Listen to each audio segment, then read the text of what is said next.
And Jenny, thank you so much for making time for this. It's so great to see you. And it was great to see you on Monday for our little briefing. I wish we could do this in person. Sometimes we do this co-located in a studio, but we'll have to do that next time. Um, For sure. Jenny So excited to Fielding. be here. Oh, yeah. Thank you for making time for this. So just by way of introduction, Jenny Fielding is one of the most active global pre-seed investors, having invested in over 300 companies as the first money in. As a co-founder and managing partner of Everywhere Ventures, Jenny has built a thriving community of over 500 founders and operators who help source, diligence, and invest in the next generation of startups across three core verticals: money, health, and work. And full disclosure, I am an LP in Everywhere, and very happily so. Prior to launching her own fund, Jenny spent 7.5 years as the managing director of Techstars, where she invested in a portfolio of companies with current market cap of over $10 billion. Jenny is a two-time founder, a lawyer by training, an adjunct professor at Columbia University and Cornell Tech, and author of a new book, Venture Everywhere, which we're excited to talk about. Jenny, we're excited to learn from you today, talk about the book, and really just get to know you and your perspective, because you've been such a successful investor over the years. You inspire and counsel so many entrepreneurs. I think there's so much for us to learn. I'd love to start just by learning a little bit about where you began with your entrepreneurial journey. What was your earliest leadership or entrepreneurial experience? Well, first of all, thank you so much for having me and for the kind intro. I'm blushing.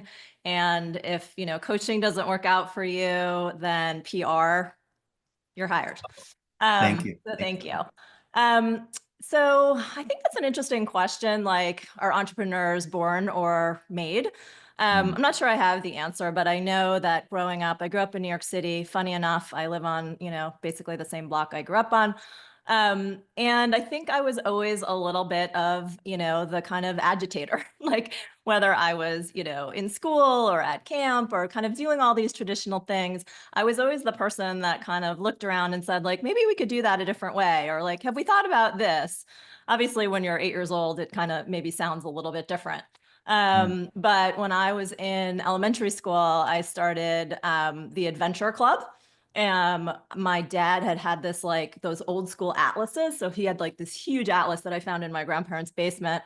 And I was like obsessed with this atlas. I would like pour through it all the time. And then I rallied, some other nerdy kids at my school and like started this little like club as like 8-year-olds or whatever, where we'd meet and we'd like look through the atlas. I mean, the reality was like we weren't going anywhere. But I feel like that was like my first entrepreneurial kind of, a little bit leadership of like getting other kids to, kind of see your vision or think you're cool or want to hang out with you or whatnot. And obviously I went on to, start companies, which is more kind of traditionally entrepreneurial, but I do feel like I was always kind of that instigator and in different communities or schools or organizations that I was in, for better or for worse.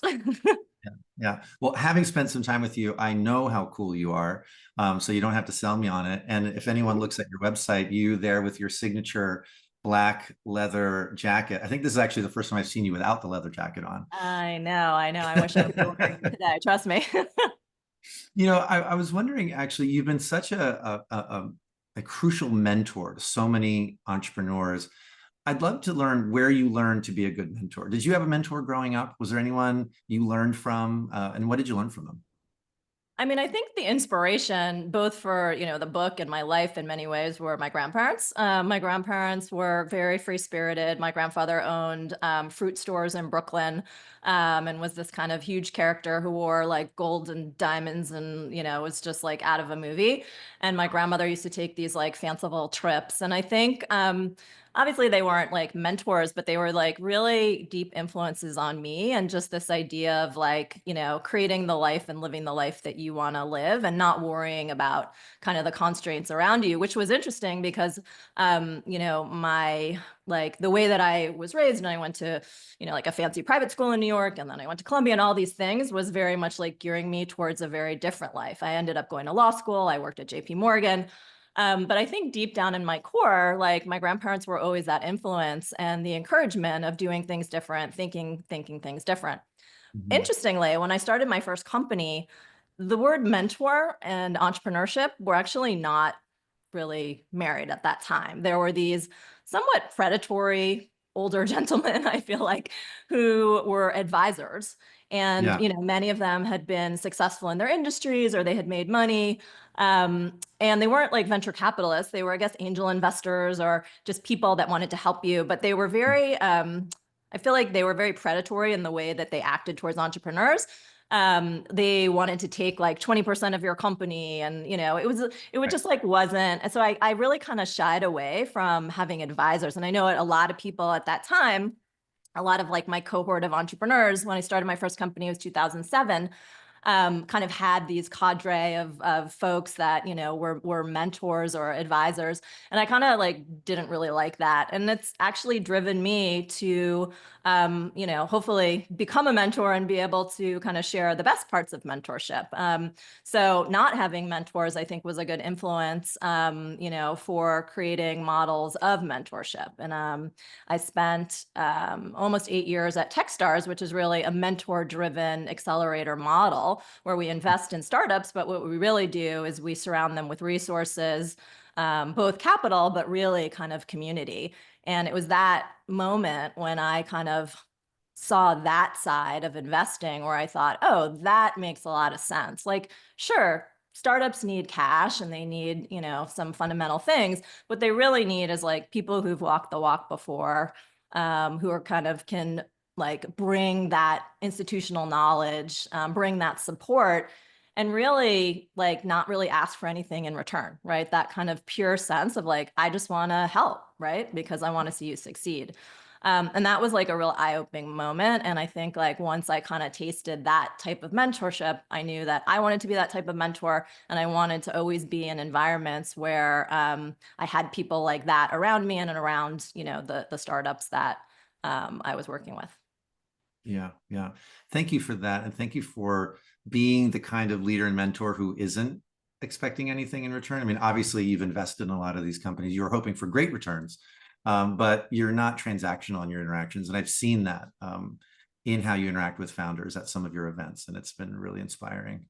And, and speaking of the environment, I'm a big believer that we don't just bloom where we plant it. We actually have to find the right environment to thrive. We have to cultivate our environment. And I know that you, being an everywhere investor, your environment is constantly changing. I mean, ladies and gentlemen, finding time to meet up with Jenny Fielding to have a coffee or a dinner or even plan a webinar like this, it's really hard. You are a woman on the move.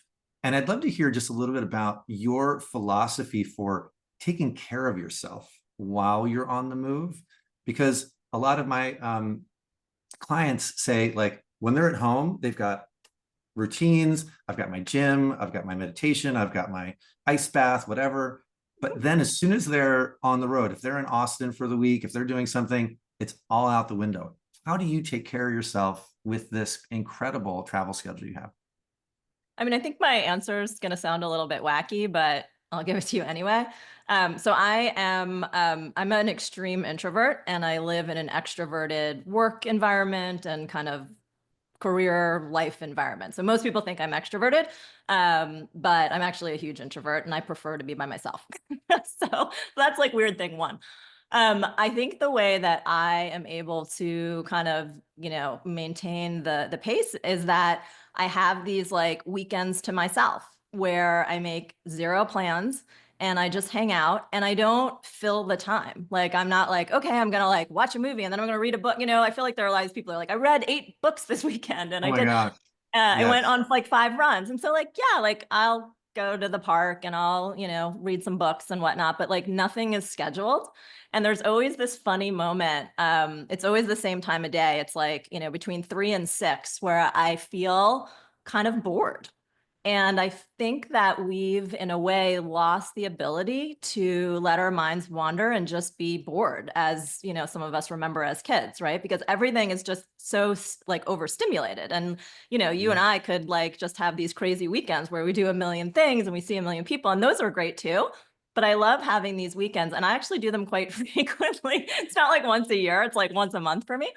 Uh-huh. And I just won't talk to anyone. I'll just like do my own thing and I'll make no plans. And I find that being bored between 3 and 6 p.m., where you're not like, what am I going to have for dinner? What am I? You're just kind of sitting there thinking to yourself is like, it's very meditative for me. Yeah, yeah, yeah. My version of that is never having any dirty clothes or towels in the house. Like I just am constantly, if I'm bored, I do laundry and You I do have laundry. empty hampers everywhere in the house. Yes. I love it. I love it. Everyone needs to recharge differently. Yeah, yeah. So yeah, so on those weekends, like I don't pick up the phone, I don't answer anyone, and yeah, it's kind of magical. But I think when you live in New York City, you don't feel lonely and you don't feel like you're not engaged because it's like sensory overload. Like you go, I leave my apartment, right? And I like see all these people and I experience all these things. I just do it by myself. Yeah, yeah. And I also heard you say you don't put in earbuds and like listen to self-improvement books at 2x speed like all the other founders I work with. You're not doing that? I'm not doing that. I'm No? just Okay. like, I think because so much of my normal routine is just there's so much input that Yeah. I need, they say like you sleep and that's when, your brain downloads. It's like I just need extra, like most people, I guess the night sleep is enough. For me, like once a month, I actually just need like a brain download where I just kind of empty it of everything. I really love that. As a kid, I lived, um, my father was very wise and bought this property next to like 10 acres of woods. It was just like wildlands behind us. And I would just wander in the woods and I'd look at bark and I'd look at leaves and I'd get poison ivy. And I had all this unstructured time and I'd build forts um, that we don't really have anymore, right? It Right? feels like at this point, every moment should be structured. A lot of people talk about helicopter parents where children's lives are overmanaged and overstructured. And as adults, I think we have too much structured time as well. I have a lot of clients. I wasn't kidding. Most of my clients are listening to audiobooks every moment they're not doing something else. Like Yeah. I must be constantly downloading something that will make me better. And the assumption there is that, well, you're not just fine as you are, or that you don't have great instincts, or that you don't have, this wealth of knowledge, a well of knowledge inside you to call upon. And it sounds like you're much more comfortable kind of dipping into that well. And I really like that. Yeah, I think more or less, more is less is kind of like a mantra. I mean, you joke um, about my leather jacket, but like I kind of have I have a uniform. I just like, there's just a lot of things I just eliminated having to think about fashion being one of them. Mhm. But yeah, I mean, I love that story of you in the woods because that was me in New York City. Like I would just be by myself. I was an only child, no surprise. Yeah. And I would just be by myself for like hours and hours. And, there was no TV, there was no phones. And so it was just amusing myself. And so I think it was tough when you're a kid. And now I'm like, wow, I feel so lucky that I was able to just be comfortable being alone in my thoughts. Yeah, yeah, beautiful. Speaking of being comfortable alone with your thoughts, let's talk a little bit about this, your beautiful book, Venture Everywhere, Travel, Entrepreneurship, and a Roadmap for Life. Um, I just got my copy of this yesterday, so I'm only about this much through it. I should have gotten the audiobook and listened to it on 2x speed during all my walks recently. So I haven't gotten all the way through it, but I'd love to learn like, what's this book all about? Where did it come from? What are you hoping to communicate with this? Yeah. So I've spent the last 15 years traveling around the world, either as a founder or as a venture capitalist. And, the book is about global entrepreneurship and what we can all learn from these founders building companies, far from the glow of Silicon Valley. So I've traveled to 100 countries and I've invested in probably, 50, companies from 50 different countries. And I decided like, wow, I started looking at these entrepreneurs that came from such different upbringings than myself, and what were the kind of themes and kind of common perspectives I saw across them. Many of them grew up in rural areas, war-torn countries, no finances, no money, and yet they kind of shared a few things that I distill into what I call the everywhere mindset. Yeah. And so I just wanted to bring those stories to the world because I think that especially now, like we just hear about, the same folks, right? We hear about Mark Zuckerberg and we hear about Bill Right. Gates, we hear about Elon Musk. Well, what about all the other people that have just overcome so many challenges to end up building wildly successful businesses, right? Yeah. So I interview a founder who grew up in a rural town in Pakistan. No one in his family had gone to, had any education. His parents owned a like a little grocery mart, and but they had like real aspirations for him to be educated and anyway he gets himself to the US. He's like 17 years old. He's never even been on an airplane before, and he shows up in Los Angeles, if you can imagine. He gets like some scholarship to UCLA. Anyway, he just has this like magical experience of living in the US, and he ultimately moves to the Middle East, and starts a company that becomes, pretty much one of the most successful, startups in the Middle East. It gets sold to Uber for $3 billion. And when you just think about where this founder came from and like what his life experiences were, and just how different that is to many of us, I think there's a lot we can learn. And so I tried to, in the interviews, dive deep into what drives these people, where they build that resilience, what they've learned from their life experiences. And my thesis of the book is like, we can all benefit from, these philosophies and these insights, even if we do grow up, in New York City or Los Angeles Yeah. or anywhere. So that's really what the book is about. It's really a celebration of entrepreneurship internationally, as opposed to the stories that you read on TechCrunch every day.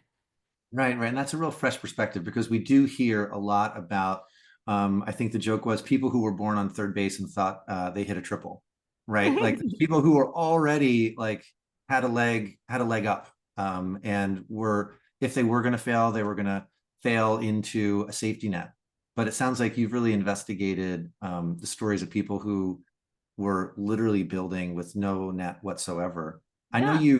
you pulled a few tenets of the everywhere mindset out of these interviews. Which ones are you most excited about?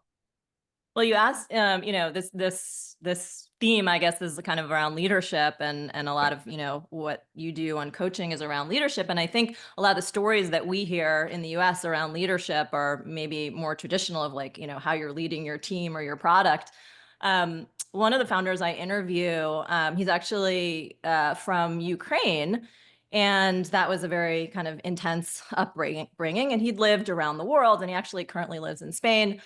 But he tells this story of he was living in Barcelona, running his company, which is a unicorn company, hundreds of employees in Ukraine, and the war breaks out. And so he gets to Ukraine as fast as he can. And in his car, he starts going around. Many of his employees were actually not there. It's an international company. It's actually a language learning company. So he had employees from the US, he had employees from everywhere. Many of them didn't even speak the language, but they were all living there. He gets in his car and he starts picking up his employees and driving them to the Polish border. And, he's telling this. And after he gets all of his employees out, he starts going to their apartments and picking up their pets. So this is the CEO of a unicorn company, and he's not getting someone else to do it. He's literally in his station wagon, like that he got, he Yeah. like borrows his parents' station wagon, and he's picking up the cats of all his employees because like Oh he my needs to get goodness. them at. And so when I think about leadership, you know, I think we think of it, or we get told these stories that kind of seem a little cookie cutter to me, just in terms of what, what it means. And it's like, to me, that's real leadership, right? Like he's shown his team just an incredible, amount of, empathy and love and like all those good things. So yeah, so I go through the book is kind of fun. It's 12 countries. So it's 12 chapters, 12 countries, 12 founder journeys. We go to China, we go to Rio de Janeiro. So it's like a whole journey. And through there, we meet some real interesting cast of characters, and some of the attributes that they exhibit. I kind of draw out, and then hopefully, break it down in a way that people can incorporate some of them into their own life, right? So you don't need to be living in Ukraine and saving your Right. company. There's a lot that you can do building that elasticity and resilience in your own life. Yeah, yeah.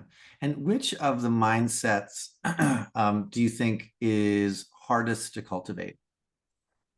What's So, hardest about being an everywhere entrepreneur? so one of them is called in the book I talk about is this idea of moxie.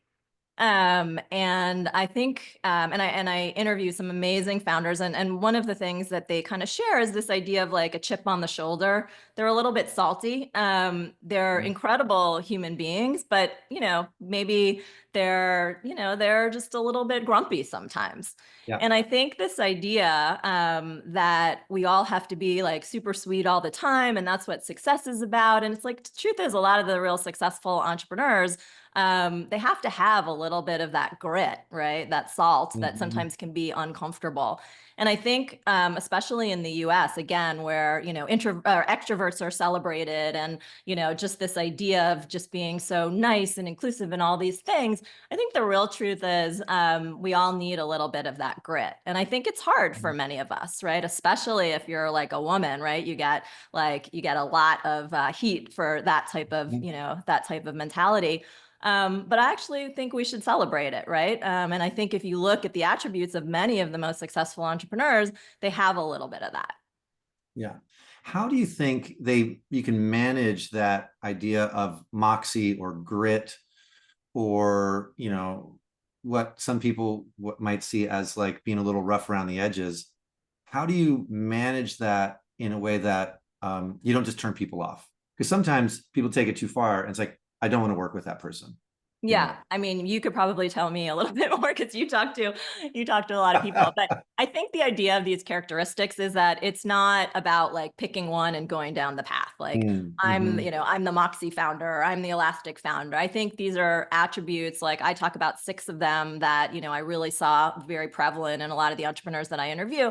But I think we all have elements of it. And it's just about like some of us need to cultivate a little bit more of that, right? We're so used to having to be the good girl or whatever it is. And it's like, you know what? You can like use your power and that's okay. And not everyone's going to like it. And you need to be okay with that as well. Right. So, Yeah. I have a big philosophy that like your job isn't really to be liked. Like your job is to do, great work in the world and, make an impact, and doesn't mean everyone's going to like you. I think you maybe can answer the question more of how you mix these things. I mean, personally, I've struggled with it a little bit because I definitely have some moxie and, definitely rub some people the wrong way.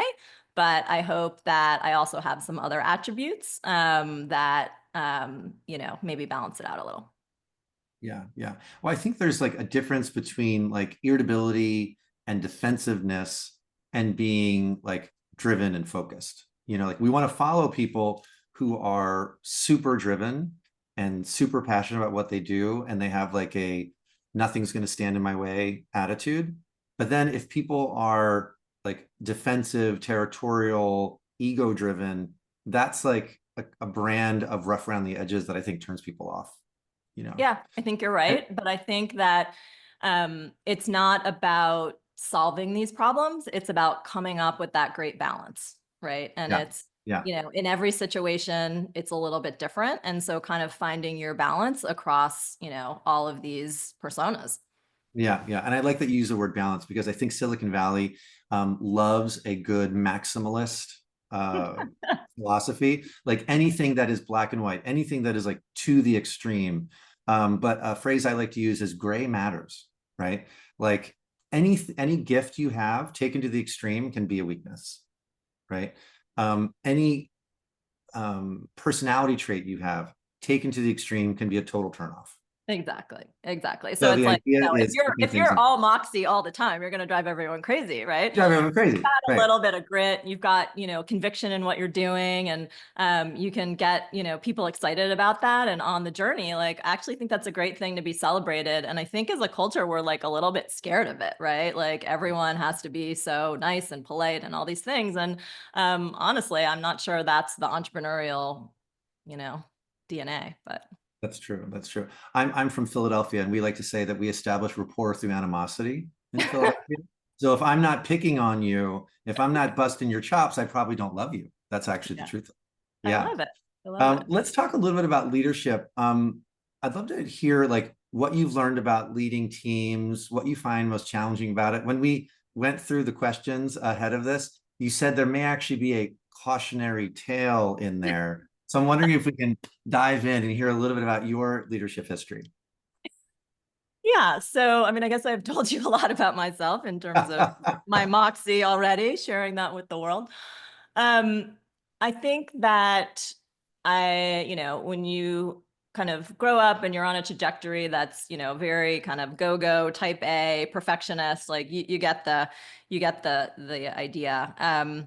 It's sometimes hard to, take your hand off the reins and let other people, support you. So when I started my first company, I was like totally like devastated. Like it was very hard for me to hire because I just thought if I make this, if I don't have a good hire, like everything's going to fall apart and that's going to like our company's going to be ruined, like my reputation can be ruined. I was like, it was it was a huge blocker for me is that I just over analyzed it so much. And so what happened was like we were understaffed and that meant like me, I was a bottleneck to a lot of things and Yeah. that just like wasn't good.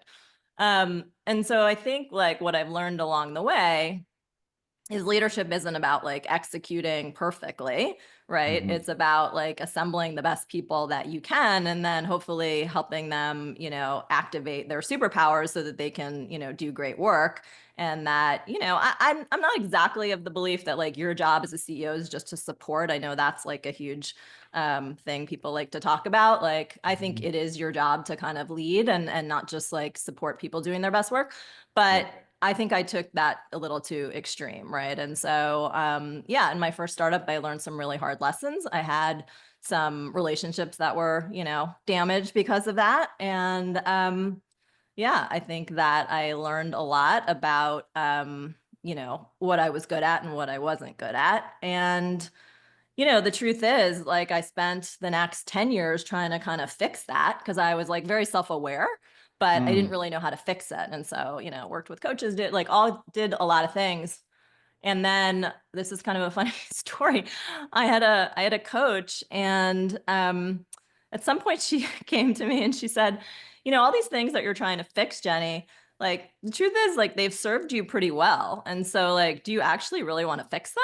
And like Mm. maybe things are kind of like okay the way they are. And it was really interesting because like definitely my community and everyone was all about like self-improvement and like my whole mantra was like about, getting better and stronger and all those things. But, there were some things that maybe were just, how I was and that I could be more accepting of that. Maybe that comes back to the moxie thing as well, right? Is that we Mhm. sometimes want to fix these things that are actually very good characteristics. Yeah. So, Sometimes those things that we may want to fix or we think other people will find irritating are actually the secret sauce.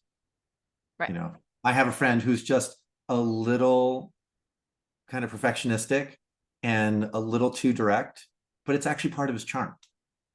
You know, he's the one that makes sure that like dinner is going to be perfect and like the order is going to be perfect. No, we can't get that appetizer with that appetizer because there's too much of a crossover in the flavor profile. We should get this instead. And it's like, actually, you're right. Yeah, you did Yeah. improve the dinner. It was annoying how you did it, but it's fine. Yeah.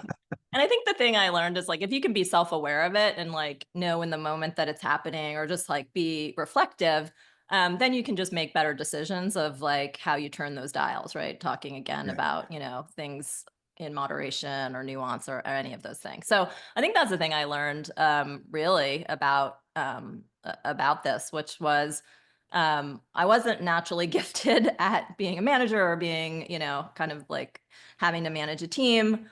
I thought that the solution was to fix that, whatever that means. And I tried many different methodologies.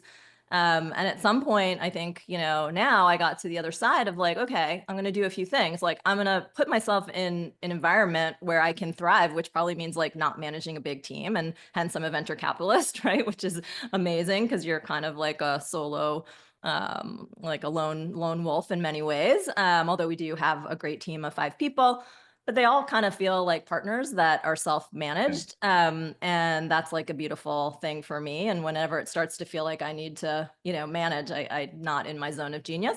But the flip side is that, maybe it's not something that I need to fix. Maybe it's I just need to be aware of and, put myself in a better environment. So. Mm. Yeah, I like that. And I like this idea of I don't have to fix everything about myself. I have to find the right environment in which that thing about me is actually a gift or Totally. it's really I have useful. definitely found it, right? So running a venture fund, I get to do all the things that I do think, I was put on this earth to do.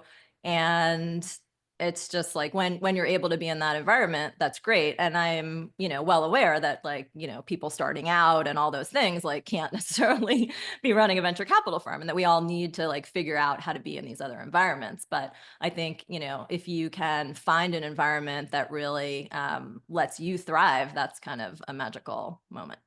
Yeah, yeah. There's an old story of this woman who's driving a jalopy of a car, and she takes it to this used car dealer, and they offer her like $500 for the car, and she's like, "Well, I probably want a little bit more than $500." And she talks to a series of people who offer her more and more money until she talks to a classic car collector who's like, "Oh my God, I've been looking for one of those. I'll give you $50,000 for your car." Right. So the idea being, it's not your value changes depending on the audience, and you have to find the right audience that values you the most and Yeah. values what's unique about you the most. You mentioned leading people, talking about your teams. There's been a lot of conversation about retaining great talent, and I'd love to hear like what's your philosophy for retention. Yeah, I mean, I think I I told you the story, but um, you know, I think that your job, if you're a senior person, is to help other people find their zone of genius. And most people do not agree with me on this, especially if you work on a big company. Your job is to like retain these people. But Yeah. I feel differently. I feel like part of your job is to like help these people succeed and help them find the thing that I feel so grateful that I found.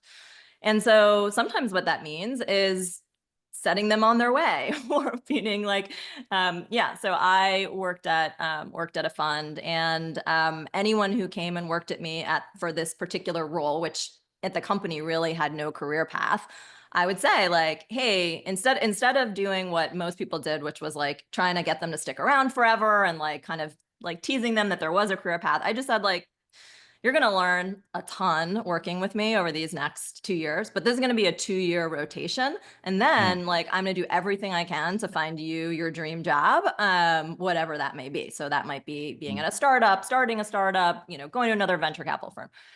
And the fund that I was at, they hated that, obviously. I mean, most companies do not want, good people managed out, but like I felt more aligned with my employee than I did with my employer, if that means, if that makes mm, sense.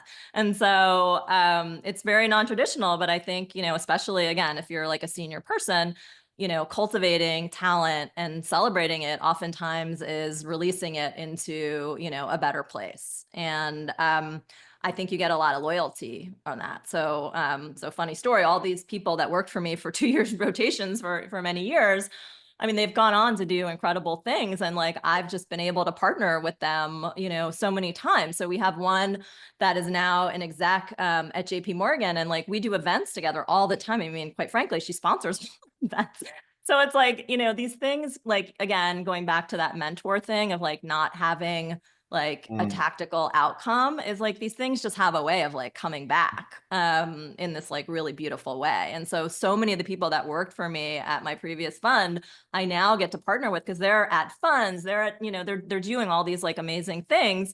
And like we get to work together in this amazing way. So I feel really lucky. And I feel honestly that they're very thankful, right? Because most people don't get treated that way, right? They're just like, you're like a cog in the wheel, and I want to keep you around as long as possible if you're a good person. But it's like, that might not be what's best for you. So I think that they appreciate that. Yeah.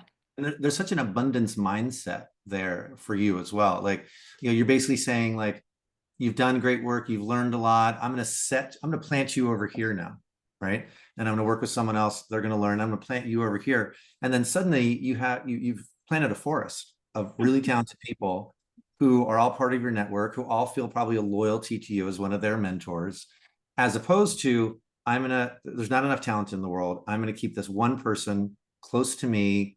I'm going to make sure they have no opportunities in their career. I'm going to use them. Like, there's a bit of like a usury mentality in some businesses where like They just want to like use the You kind of resources, like suck the life out of these people, suck the right? So life out of people. they stay too Unfortunately, long, they like leave feeling grumpy, and it's like, no, that didn't have to happen. But that's actually what many of the companies kind of want, because obviously employee turnover is expensive and there's all these reasons. So, as yeah, someone who runs my own fund, like I get it. It's hard to have, people kind of rotate, but yeah. yeah, honestly, like life is short. And if you can help someone like get to their next step or find their zone of genius, like I think you have an obligation to do that. Yeah, yeah. And look, hiring is expensive, but I think stagnation is more expensive. If you Yeah. have people who are bored, that's much more expensive than bringing in someone fresh. Yeah, Yeah. that's a great point. We're about 20 minutes or 15 minutes from the end. I would encourage folks who are listening, if you have any questions, put them in the chat. Josh and I will be fielding those questions for Jenny. Um, and in the meantime, as people are thinking of all the questions they have for you, I'd love to talk a little bit about what I call leading without authority. And this is for those of us who have maybe like small organizations, but we have our tentacles in lots of organizations. So I don't know like what the ratio is of the companies you invest in, how many board seats you have, but I imagine you've made so many investments, you can't have board seats in all of them, right? I have no board seats. You have no board seats. Okay. I wasn't sure the answer to the question, but there's the answer. So, you're not a board member, yet people still come to you. And I imagine they probably come more to you because you're not a board member in some cases, because there's less risk, but there's also less formal authority. So how do you think about influence and like helping people make decisions that are in their interest and also in your interest without having formal authority over those decisions? Yeah, I mean it's a great question. I think a lot of it comes down to alignment, like especially at the beginning. And so when we invest in a founder, we're very aligned with them because we're very clear about, when we're going to invest, when we're not going to invest, what we're going to help with, what we're not going to help with. And so we just try to like be very transparent as opposed to like trying to woo them with all these like bells and whistles. We're like, this is what we are, this is what we're not. Yeah. And so I think if you have that alignment, you can, again, it's kind of similar to the employee example I just gave, right? It's like, hey, I have your best interest at heart, because I think that you can go on to greatness, and if I can be a small part of that, like that's going to come back, in my favor. So I think it's about building trust. It's about, making sure that you have that alignment. And then, yeah, sometimes there's just a conflict, right? Because I do run a fund and I represent, the interests of the limited partners, the people that give me money. Mhm. And then sometimes I have to, act in the fund's best interest, which might have some tension with maybe what one of the company's objectives is. And so I think just having like open communication early on before these things happen of this is how we're going to act. I mean, I'll give you a concrete example that comes up. Yeah. So in investing in a fund, there's this thing called pro rata, right? Which is this idea of as you're investing in subsequent rounds of a company, you're able to kind of protect your interest by investing, more in every round. And so it's a model that we just don't operate on. Like we just don't utilize our pro rata. Which means that we just write one check into our founder's company, and then we don't take our pro rata. So we're never like having to fight for, do we put more money in or make a decision or have a uncomfortable conversation with the founder. We basically just tell them up front, like, we'll be your first believers. And then Mhm. our model just doesn't support putting more money in. And we just want you to be clear on that. So I want you to know if times are tough and all these things, like we literally have zero cash for you. It's not like I can just like go to this secret little like, drawer in my bedroom. Like there's no more cash. I think Mm. founders really appreciate just the transparency there. And they may not want to work with us because that's not what they're looking for, and that's fine. But I think if you set the expectations from the beginning of what you do and do not do, then, when it does, you don't have to have that uncomfortable conversation because they don't even ask, are you going to be investing in this round, right? So yeah, I think that the more communication you can have at the outset, the better. Right, right, right. And what is your rationale for not investing in follow-on rounds? It's just our fund model. I mean, we've built our model and, we can get to the kind of You get returns and maximal diversity exits. across at the Yeah, top of it. exactly. We want to put that into another startup and there's a science to it, but it's also what we've kind of built into our agreement with our limited partners, people that give us money is like, this is how we're going to structure the fund. And so, yeah, it just makes it easy, right? It's like, here's our playbook. Yeah, yeah, got it. We have a lovely question from Lance just came in, which is, what is your personal definition of success? I mean, I think it changes all the time, right? I mean, I wish I had overarching success, but what I do is every year around December, I come up with like the big project that I'm going to accomplish in the next year. Hmm, Um, the end of 2023, it was writing a book. And then, I did that in 2024, hence the good. book.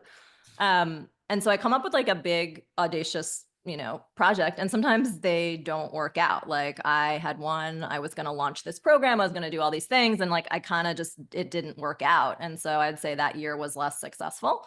Um, Hmm.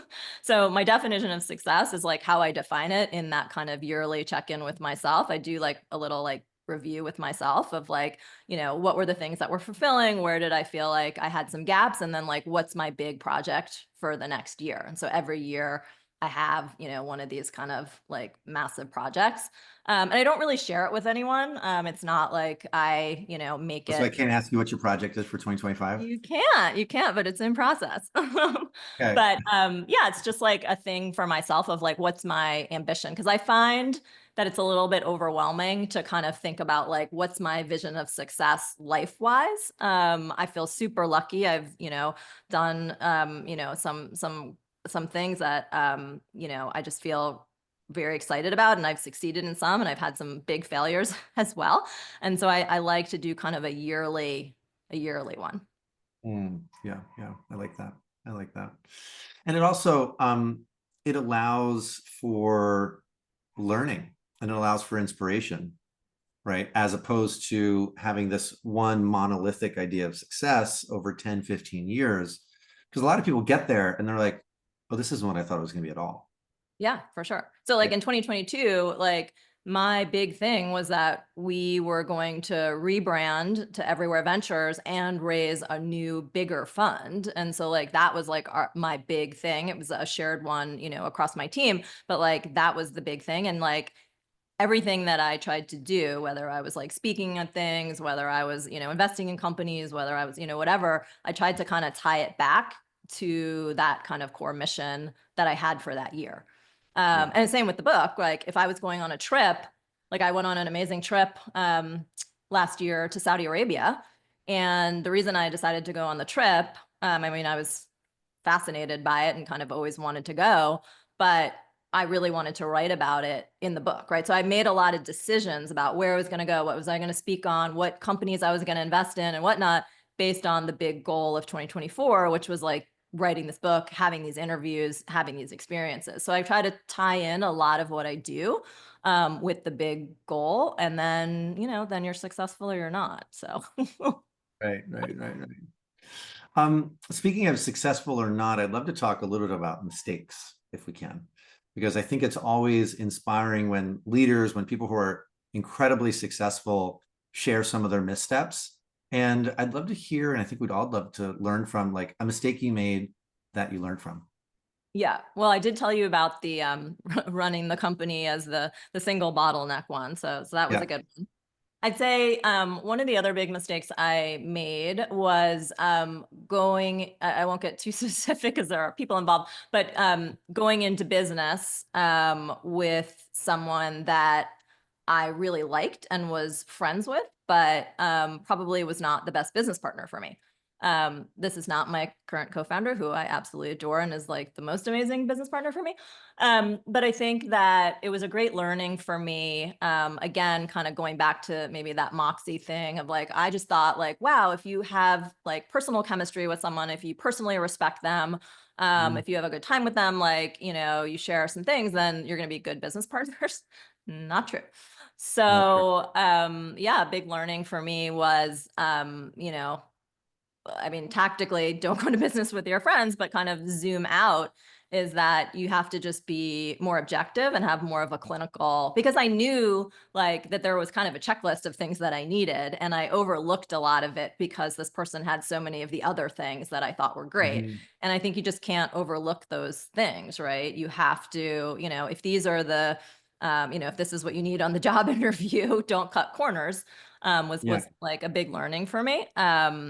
And yeah, now I never do that, whether it's investing in founders or business deals or anything like that. I really try to take a kind of cold look at things, be like, I Uh-huh. love you, but we're not going to do this project together. Right, right, right. And when you say take a cold look at things, like what are you mainly looking for? Are you kind of saying like you're judging the merits of the investment of the project exclusively on those merits, Yeah, or just a more clinical approach or to, clinical? you kind of like Yeah. come up with like a plan and what you think the success metrics are. And then like, is this the person or the community or the things that will make that successful? Because sometimes, as you know, you just get brought in by these, I always call it the dangling carrot, like this this thing that you're like, oh, that could be good. Right. Right. And Bright so shiny. like, Yeah.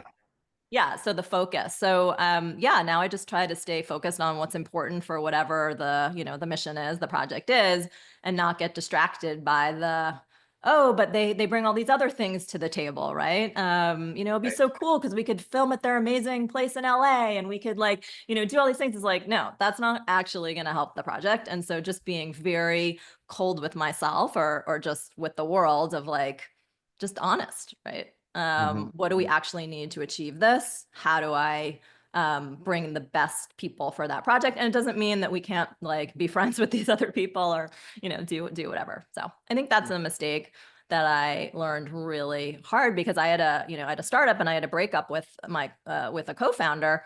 And that's like the worst feeling in the world. So don't wish that on anyone. It's very hard. And so, yeah, Harder to break up with a co-founder than it is to get divorced. I mean, that's what they say, right? Yes. Yeah. Here's a question from one of our friends. What would you say that where you are building? Okay. Would you say that where you're building your company is less important in today's tech world as opposed to 15 years ago? It was like you had to build your company in Silicon Valley. And then people were like, okay, maybe New York, you can build a company in New York. But Yes, now, yes, yes, 1,000 times yes, right? And are that we is more geographically also, independent? yeah, I mean, that's why my fund is called Everywhere Ventures, Yeah. because like, where's a company based? When one founder is in Austin, Texas, one is living in Singapore, and one is in London. I mean, I don't Mhm. know, like you tell me. And they're, building with global ambition. So I think geography is a very old construct. Again, as you said, Silicon Valley, the way it came about was like investors would invest in a 25-mile radius because that was like how long they were willing to drive to go to a board meeting, right? So that's like where it all came from. Like now you do your board meeting on Zoom. I'm on the board, not of a company I've invested in, but a public company in Australia, right? And it's like I've only met these people once, but it's like it works great. So I think you can build your company anywhere. I think you just need to go in eyes wide open that not everyone feels the same way that I do.